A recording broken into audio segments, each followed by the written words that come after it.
Hey everybody, I'm your guide and this is the second video in a series with more than 150 entries where we'll look at the fascinating and often frightening monsters inscribed in our trusty monster manual. In each video, we'll cover what's in the manual, but also other interesting tidbits I found in my travels. This companion series is meant to educate, entertain, and elevate your excursions into the more dangerous areas of the Forgotten Realms. Everywhere from the cemetery behind your local church to the Nine Hells and everywhere in between, and even some places much, much more interesting. So come, join me. Let's begin. Today we're researching the Aboleth. If you bring this name up in the company of your average adventurer, you might be presented with looks of confusion, which very well could be by design given the intelligence of these creatures. But for the more knowledgeable among you, the name might evoke half-remembered myths and tales of monsters very nearly outside the bounds of time and space. I'm going to tell you all about one of the most fascinating and, at least in my opinion, dangerous specimens we'll be covering in the whole of the series. These aren't creatures I've met in my travels, and to be frank, I wouldn't want to meet them even if I was given the chance. But I was given the opportunity to record some information on them, and I'm more than happy to pass it along to you and yours. But please do not underestimate these beings. They are not to be trifled with. Aboleths are the puppet masters. They're the ones who pull the strings, and there are even some scholars who say they were here before even the gods themselves. Our entry begins in the Far Realm. Where's that, you might ask? Well, the Far Realm is a realm of madness, situated far from the planes of our standard cosmology. A realm of infinite layers, unlike any other known parts of the multiverse. A realm known for its ability to twist visitors into gruesome monsters and shatter the minds of mere mortals. And it's here that our ageless aberrant amphibians hail from. However, the Aboleths we know long ago emigrated to the prime material plane. Back in the mists of prehistory, the Abolethic city of Xifu plummeted down to Abir Toril and settled deep below what is currently known as the Sea of Fallen Stars. Within this city, it's said a being of incalculable age and inconceivable malignancy resides, known only as the Eldest. After settling below Abir Toril, the planet was then sundered in two by the overgod Ao, but Xifu still remained, still deep below the surface of Abir. And from Xifu, the Aboleths then formed a sort of governing body called the Abolethic Sovereignty. The members of the Abolethic Sovereignty were, and are, the original Aboleths, much older than the Aboleths one might find on Toril in this day and age. However, supposedly the main goal of the sovereignty is to unlock the far manifold with the key of stars and open a way to the far realm. Why? Well, it's said that they want to unleash their masters upon this world, something I can say for certain would not bode well for the creatures of Toril. The sovereignty, it said, was also quite interested in the spell plague while it happened, and even for a long time afterwards as they studied active plague lands across Faerun. Events such as the spell plague can be covered in other entries if there's any interest. Speaking of interests, Aboleths fancy themselves quite the scientists, and unfortunately for us, they're scientists in only the worst ways imaginable. They'll capture, mind control, and experiment upon sentient beings without a second thought. And as we'll learn later in the entry, they actually spurn the use of magic and prefer psionic technology instead. And it's said that they've even weaponized music to control the very primordials themselves. But before all that, I suppose I should tell you what these awful creatures look like, shouldn't I? Well, Aboleths are fish-like amphibians of immense size, often reaching 20 feet in length and up to 6,500 pounds, though they'll continue to grow as they age. Some incredibly ancient specimens might even reach 40 feet in length. At a glance, they resemble some form of eel or perhaps a catfish, but of course quite a bit bigger. They have long tube-like bodies as well as a tail at one end and two fins near the head with another along the back. Their mouths are lamprey-like, filled with serrated teeth. Also, the Aboleth's brain is absolutely massive, maybe not as big as the Illithid elder brain, but it's approximately 1/5 of the aboleth's mass, which is roughly 1,200 pounds. In fact, the brain is so large in the creature that it needs a separate heart just to circulate all the necessary blood in its body. So honestly, it should be no surprise these creatures are as intelligent as they are. It's also said that the brain continues to grow and grow, extending down their back as the creature ages. Their top sides are typically a shade of green with their undersides in orangish pink, and a little bit back from the head are 4 long tentacles, 2 each sprouting across from one another on the top and bottom of the aboleth.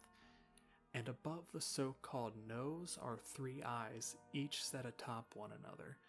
Sometimes there will be a few shorter tendrils dangling from the bottom of the head as well. Also, if you look, there are 4 bluish-black slime-secreting orifices lining the bottom of their bodies, and from what I hear, the aboleth's blood is green with a sort of consistency you'd find in sap, although I don't think I ever want to find out for sure in person. It's also said the aboleths actually breathe via the gray mucus-like substance that covers their body, the stuff that one assumes comes from those 4 bluish-black orifices along the bottom of their body.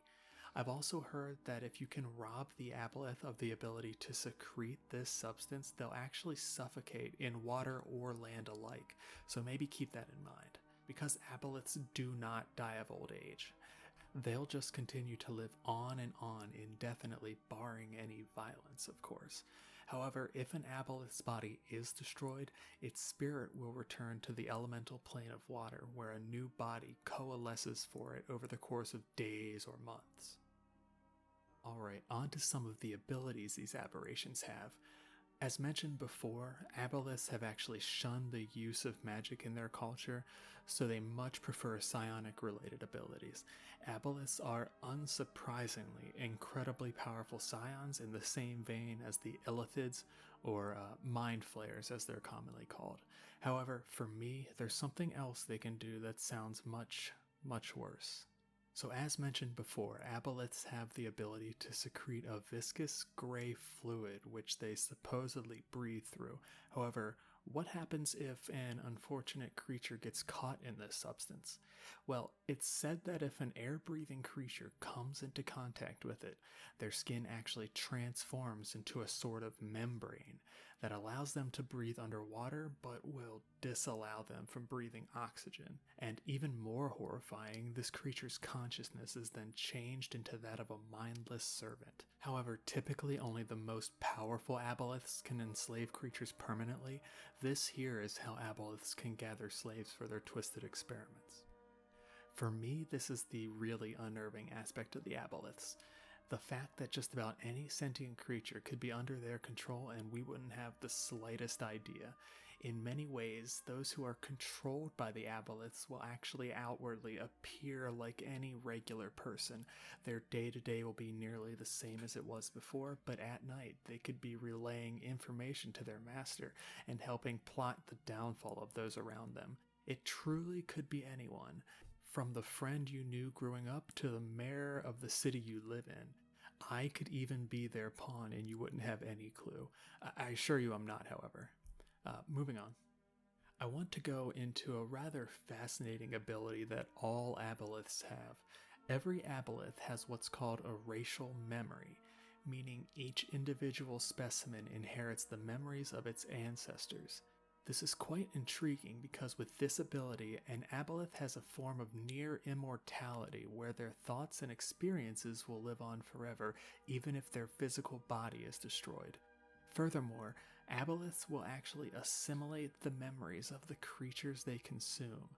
Yes, it's not unheard of for an aboleth to simply swallow a man whole. So with all these memories and the ability to live indefinitely, it's known that aboleths will assume a form of hibernation from time to time and just comb through their species' vast history and even relive particularly fine memories from the past. Abolethic society is typically broken into broods that are ruled over by an overseer and accompanied by aboleth servitors. These servitors being the poor creatures who were transformed by getting too close to a sufficiently powerful aboleth. Aboleths are also all hermaphroditic, possessing both male and female reproductive organs. When they breed, they do so privately, laying 1 to 3 eggs once every 5 years. These eggs will then gestate for 5 years before hatching into fully functional aboleths. Although these young aboleths are functionally adults, they typically remain with their parent for roughly a decade, obeying the elder aboleth without question before setting out on their own. And in regards to religion, unsurprisingly, they also have no gods that they worship. While they do acknowledge the presence and the power of gods, being such an elder race, they remember a time in prehistory before modern gods were worshipped, and as such, they despise them just the same as other species. Now, today, if one were crazy enough to go looking for them, you could potentially find them in or beneath the Underdark, where they dwell underwater, commonly haunting ruins, deep lakes, or old temples. Sometimes you might find Kuatoa slaves milling about the area, so if you're in the Underdark and you see some, stay on guard. Aboleth cities are vast, bizarre affairs with alien architecture. I've heard there's a city of these creatures in the Glimmer Sea, which is in the Underdark, but with these creatures being so intelligent, it's hard to say what's true and what's misinformation. So in conclusion, as one might expect, these creatures are both highly intelligent and extremely cruel, and in my opinion, absolutely one of the most evil and manipulative entities in the multiverse. It's honestly incredibly lucky for us that they're very cumbersome on land and will typically be hesitant to take any battles on land as a result. These creatures are utterly self-centered as a race. They know they were some of the first sentient beings and as a result see anything and everything as their property. And with their genetic memory, if one were to anger one aboleth, it's quite likely you've angered many, many more in the process.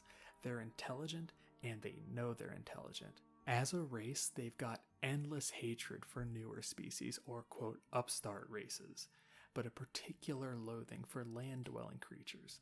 However, as kind of a side note, I've read that they're somewhat unsettled by mind flayers because even they have no knowledge of what the race's precise origins are.